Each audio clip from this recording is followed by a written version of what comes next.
your ruler. Salt. Your lands, your possessions, your very lives will gladly be given in tribute to me. What's up, guys? So, sometimes, well, a lot of times, I don't really like to watch that much new stuff these days. Like, sometimes I'll watch new stuff, but very rarely. Like, there's so many new shows out that I have not even touched. Even new shows that I do check, even new shows that I do watch, like, I'm always behind. Like I'm never like super eager to watch the new episode. I'll watch the new episode like a week or two late or whatever, that type of thing.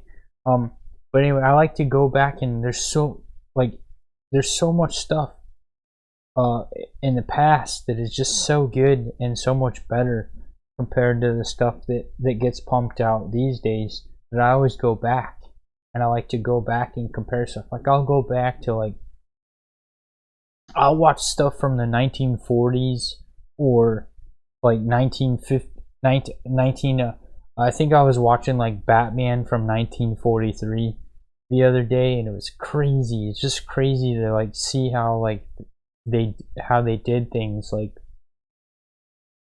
cause like the story of Bill Finger got me nostalgic for like the early days of Batman. But anyways, my point is, like, and I'll watch like Superman from the 1950s, and I'll see like how they do stuff. Like, even though it's corny that they're using like rubber metal and rubber guns and styrofoam walls and trampolines and like wires and stuff, it's corny, but it's like they put a lot of effort into that. There's like something like more real about it than just everything CGI. And I don't know, it's just more, it's just, I don't know, it's just something better. It's like, I don't know, I wouldn't say better. It's definitely not better. It's CGI is cool. But my point is, like, it just seems like more care goes into it, like more heart, I guess. Anyways, so on to the topic at hand. That type of thing, going back, checking out all the old stuff, got me into like, hey, you know what? I've never really watched 1990s The Flash, right? And recently I decided, hey, you know what? I watched the early CW of superhero shows, but I never got to the point when they did all that cool stuff where they were having like Crisis and Cross Arcs and all that stuff. And like, so basically I've watched like the first 3 seasons of each of the CW superhero shows, but they're on like season 8 and stuff. They're like on season 8, so there's like a whole bunch of that. There's a whole bunch of that, and all those shows interconnecting that I haven't seen. So I decided, hey, you know what, I'm gonna watch that from the beginning, and all those other shows from the beginning. And also he is in that in multiple ways, because he's his dad, and he's also a Flash in multiple other universes, right? So I might as well watch both and compare the quality, right? So I did. So I'm in the first couple episodes of both of these shows, and I gotta say, I'm really surprised by the 1990 Flash.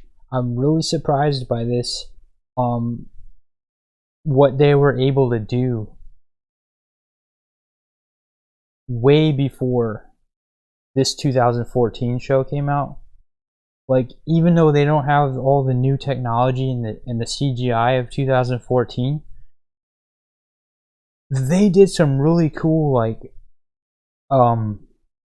practical special effects, like, and camera shots that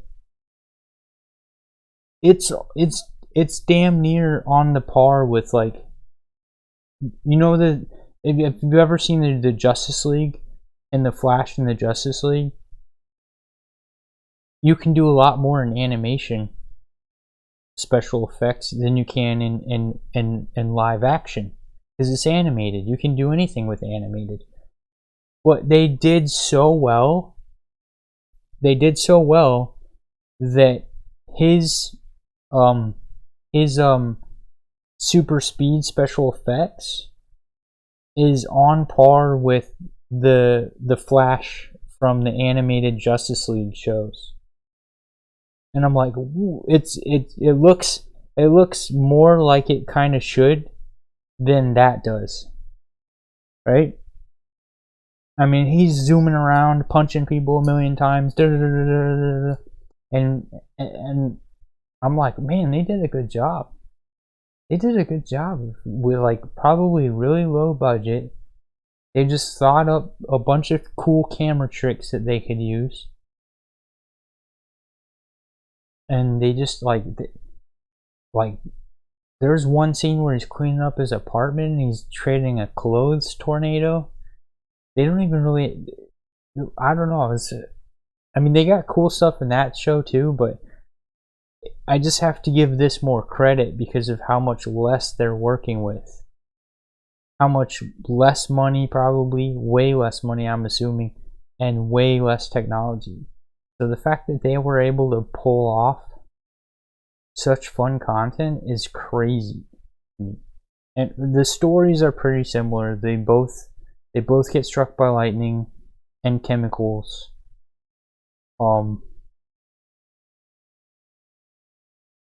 In this one, it's Star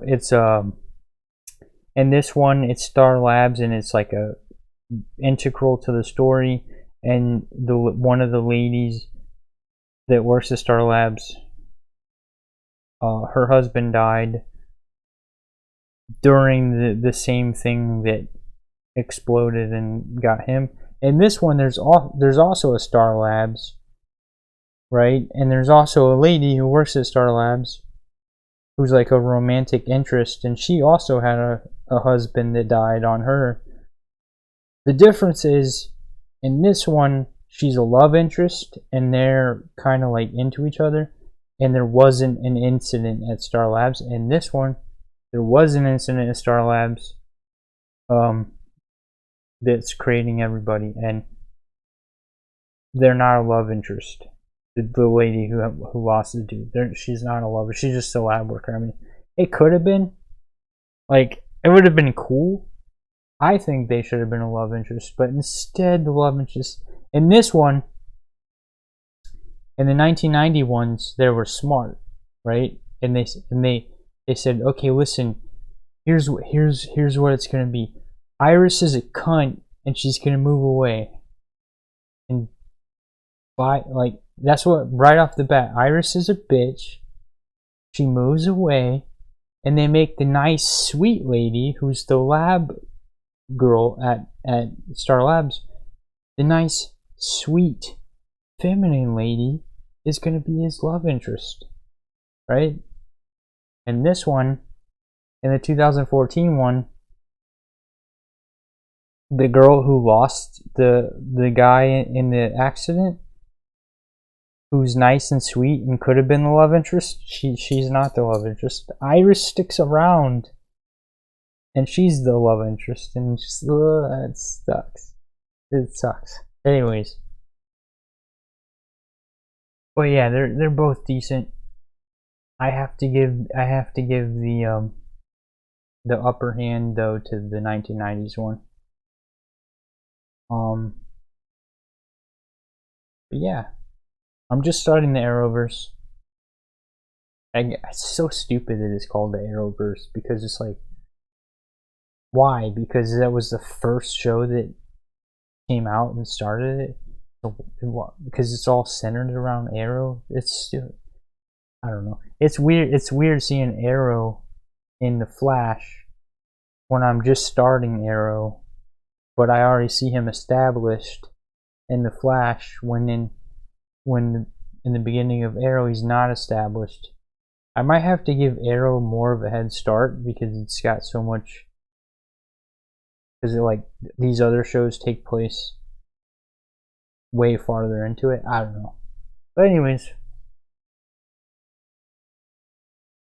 it's tough to say which one's better, right? Because there's only one season of this, and there's a whole bunch of seasons of this. I don't know. The costume though, definitely this one. This costume is way better. It might be too bulky, but if they were to like take some of that padding out and make it just a little less, it would be better. But that costume is stupid. All of his costumes are stupid. Like there's a scene when he first gets his powers and he's testing his speed on a track, and they're putting him in. They just put him in like a biker. A biker, like a regular bicycle rider tight clothing, and the dude is so lanky.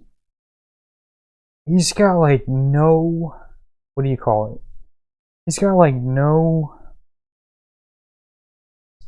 like here's his sunken in upper chest, and his stomach, and then no hips. Like his hips are like concave, and his thighs are like concave, and it just looked so weird. It just looked weird. Anyways, he's a lanky Flash. You gotta get used to it. Gotta get used to lanky Flash. But anyways, this is a good show. They're both good shows. I'm not gonna say one's better than the other because I like them both. But anyways, appreciate you guys for watching. Please like and subscribe if you're not, and also follow my Twitch as well. That helps me. Both of them help me. Especially the likes. It helps the analytics. Anyways, peace out.